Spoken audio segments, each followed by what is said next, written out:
in New Jersey, if you're registered as one party affiliation, if you're registered as a Democrat and want to vote in the Republican primary, or you're registered as a Republican and want to vote in the Democratic primary, are you allowed to do that in New Jersey? You are, but it's too late for tomorrow. You have to make a change of party declaration affiliation 50 days prior to the election. However, if you're unaffiliated, let's say you never voted in a primary election, you just vote in school boards and general elections or special elections, you haven't declared yourself as a Democrat or Republican, you can go to the polls tomorrow. And when you go, say, I'm in the poll book, I want to vote Democratic. And they will allow you to vote Democratic. Or if you wanted to vote Republican. Same thing. Now, now an independent voter cannot play a role, and there's very few of those, but they can, if they're registered independent, they can't play a role tomorrow at all. Well, they've changed the designation with recent state statutes. There's no independent. It's called unaffiliated now. Okay. Okay. So there's no such thing as an independent and registered as an I anymore. Right, right. It's an unaffiliated voter, and they can absolutely declare whatever party. Now, once they do that, and they go to vote in a subsequent primary, they have to stay with that party unless they file a change of party declaration. Now, is there a chance that you can go from being a Democrat to back to unaffiliated?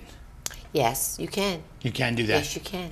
So you can declare yourself unaffiliated again, and then if you wanted to wait until the time of the primary to fill that out, you could do that. I don't believe a lot of people go through that process. No, I don't either. No. But you actually have to send in a card 50 days prior to the election doing that. And tomorrow, it's either vote at the polls or that's it. There's no ability to come in and vote absentee tomorrow. It doesn't make sense. You just go vote at the polls. Right. But on the weekend before, like say a couple of days ago, up to today at 3 o'clock, someone could have come to my office and said, I need an absentee ballot. They would have been given it. They would have been given a place to vote it, and we have a locked box which is picked up daily by the Board of Elections and actually vote there. Likewise, we're open the Saturday before elections for people whose work schedule doesn't allow them to come in or whatever. Now, did your office also deal with Board of Education elections, or is that strictly the Board of Education?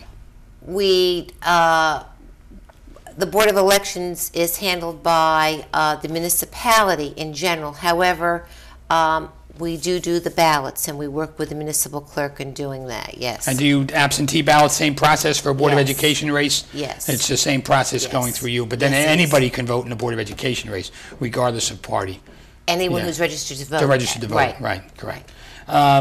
And if anyone would like more information regarding the voting process, Joanne, who do they call and how do they contact you? Well, they can either call my office, which is 908-527-4996, or if they experience a problem at the polls or a question about their polling place or a poll worker, they can contact the Board of Elections at 908-527-4121. Which raises one more point before we go, and that's if you have a problem at the polls or your name's not in the book or somebody's not allowed, you're allowed to vote what's called provisionally. That is correct. And maybe you can explain that real quick. Yes, that's very important. Thank you for bringing it up, Mayor. Sometimes something is missing, whatever reason, but if you believe that you're registered to vote and you go to your polling place and they say you're not in the book, two things may have happened. You may have moved, in which case you might be told to vote provisionally if you moved within that polling district, or for some other reason. You are entitled to vote provisionally. They will give you a paper ballot. They will give you a place to fill it out. Please read it carefully, because many people may not completely read it and fill it out. There is a detachable area that goes into an envelope. You sign an affidavit when you fill it out that you are telling the truth, and then you can give it to the poll worker once everything is sealed in it.